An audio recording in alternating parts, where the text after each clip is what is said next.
Hello and welcome to Getting Your Money's Worth, the show that focuses on value. I'm Judith West and our guest today is Joe Bagnoli, Associate Provost at Berea College in Berea, Kentucky. And thanks for being on the show, Joe. And while this book is not about Berea College paying for college without going broke, your college is about going to college without going broke, right? In fact, it is. Right. There's something very special about Berea College. I probably shouldn't have dropped that. There's something very special about Berea College. Tell us what it is. Well, there are many things, and we can take up a lot of time. In particular, what we do is invite students to enroll who would not otherwise have the chance to afford an education of such high quality, and we pay for their tuition. Okay, so let's just cut to the chase. There is no tuition cost to go to Berea College. Have I said it right? That's right. There's no cost to the family. There's no cost to the family. That's right. Okay. So, you invite people to come take part of your college without paying? That's right. So aren't they breaking the doors down? Well, in fact, as far as we know, Berea is the only college in the country where if you can afford to pay for the cost of tuition, you're not allowed to come. Okay, so this is really a twist on the traditional college model. That's right. If you can afford to pay for college, or if you qualify for enough financial aid to pay for college. Most of our students do qualify for financial aid. Okay. But if you can afford to go, you can't come. So what is the income floor? Well, you may be familiar with the free application for federal student aid. It's the way the Department of Education distributes financial aid nationally. Right. And so what we do is ask every family to fill out that free application, and if it appears from that application that they can afford to pay less than what would be the amount established for the bottom one-third of college-bound students nationally, right, then they would meet our financial criteria for admission. What is that number? Well, once you've assessed all income, assets, tax filing status, etc., it's $4,750. Per student? Per student. That's the maximum a family would be able to afford. And if you translate that to income, for an average size family of 4, it would be about $58,000 a year of adjusted gross income. Okay. So to tell you the truth, Joe,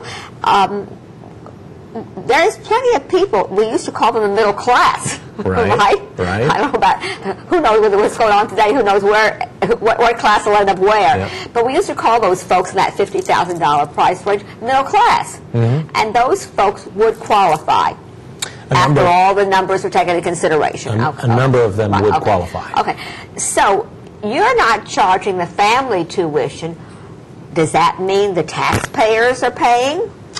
No. In fact, our endowment at Berea has grown to $1.1 billion. You have a $1.1 billion endowment?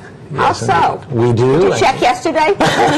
Well, it's a little frightening right now, but that endowment, the proceeds from the endowment are used as a tuition replacement fund, and we pay 78% of the annual operating costs from proceeds off of the endowment. Yeah. So how did you build such a robust endowment with a college that has a concept of low family? I mean, do you have alumni that give those kind of gifts that came from Berea? Our alumni have been generous, but more than half of our alumni are in service-related occupations. So we have been fortunate to attract the attention of many who believe in the cause of the college. Here we are located in south central Appalachia, in an area of the country where many, many people would have difficulty affording the high cost of college education today.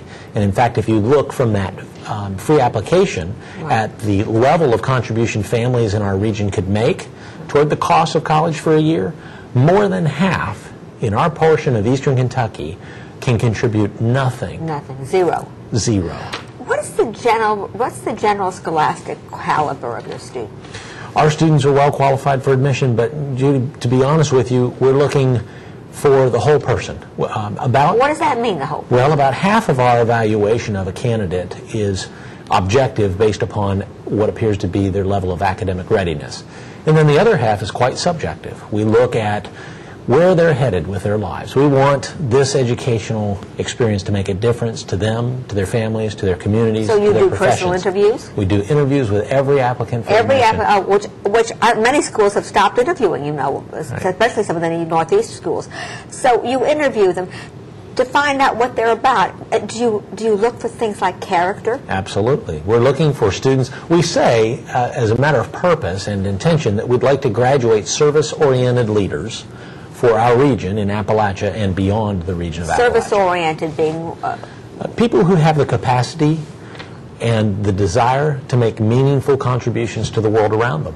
Right. And, that's a little difficult to discern. Are you offering political science, I hope? In fact, we are. We offer all the traditional majors. We have about 30 traditional majors that are offered at the college. Right. So you take, the equation, as I understand it, Joe, is half academic readiness based upon scholastic achievement. Mm-hmm. Do your students take the SATs? They take either the ACT or the SAT. Mm-hmm. Okay, so about 50%. Mm-hmm. And the other 50% comes from the personal interview with a look at their character, their ambition, their willingness to work hard, their heads, as the kids say, their head screwed on straight. Right. Right. That in itself is unique. Mm-hmm. Because, I don't have to tell you, this is your business, not mine. But, I always wish that I had some kind of a butterflow catching oboe player for a kid, because that kid would have gone any place. Sure. Right. Okay, that piece is very interesting. Mm-hmm. And what do you expect? Is there a quid pro quo? What do you expect back from the kid? You give the kid this wonderful opportunity. What do you expect back? We expect them to make a difference. It sounds rather altruistic, but we... Do you measure that? We assess based on surveys of our alumni, and in fact many of our alumni have gone on to do very meaningful things. And while more than half of them work in service-related occupations, we have had Nobel Prize winners, we've had presidential cabinet members, we have several college presidents out there, many doctors, lawyers. But you do have an expectation during the 4-year college experience that they work. Do they not have to? Students not have to work? We invite every student to work in our work program on campus for at minimum 10 hours a week. Right. After their first year, they have the opportunity to choose the position. Right. So some will elect to work in a field closely related to their academic discipline. Others will choose to explore a hobby or other alternative area of interest. But there is an expectation that they work. Yes, okay. They contribute in that way. Yeah. Well, I read about you in the New York Times. Do your kids have a good time? Do they party? Well, we're not the traditional party college. Wow, you better fool me. Right. They're busy. They're engaged. I think most of our students would say that they find ways to have fun while they're in college. We have a very active extracurricular program, competitive athletics. We are co-ed. Right. 70 different clubs and organizations on campus. Right. So students are, I think, well engaged while they're there. We're not to the traditional suitcase college. Most of our students stick around on the weekends. We have students from 60 different countries and 40 different states. So the kids come to you, they don't have to pay tuition, they don't have to pay room and board? Room and board is assessed. It's on a sliding scale based on what the family can afford. So if after filling out the FAFSA, the formula suggests that they can contribute $1,000, for example, to the student's first year, then we charge $500 for the fall and $500 for the spring. How do you like that? And we pay the rest in financial aid. So the average student is receiving nearly $40,000 when you look at tuition, room, board, fees, and other expenses. How diverse is your student population? Quite diverse. In fact, Berea Give me some for instances. Well, 1/3 of our population would be minority at Berea. Yes. But all from the same Appalachian area? Only really about 3/4 of our students are from that south central Appalachian area comprised of 9 states, including all of Kentucky. And then about 15% to 20% would come from other areas outside of those states, and then the remainder from other countries. Now I want to ask you also about your faculty. Mm-hmm. Is your faculty pay rate equal with other colleges? Mm-hmm. That's right. So you have the same kind of thing. What kind of faculty do you attract? Well, nearly all of them have achieved their terminal degree. Over 90% have studied or advanced as far with their field of study as possible with respect to degrees. And they are attracted to Berea, I think, largely because of the mission of the institution. And most come and stay. with us. But we have benchmarked our faculty salaries against other competitive private liberal arts colleges nationally. And you hold up. And we hold up, yes. So so as much as you're looking for dedication and caring to give back in your student body, you have that you have that role modeling going on in your faculty also. We absolutely do. A recent survey of our faculty suggested that they are more apt than their peers nationally to spend their free time devoted to the cause of our students on our campus. Right. Our faculty care deeply about the success of our students. Right. Is it in general a conservative atmosphere?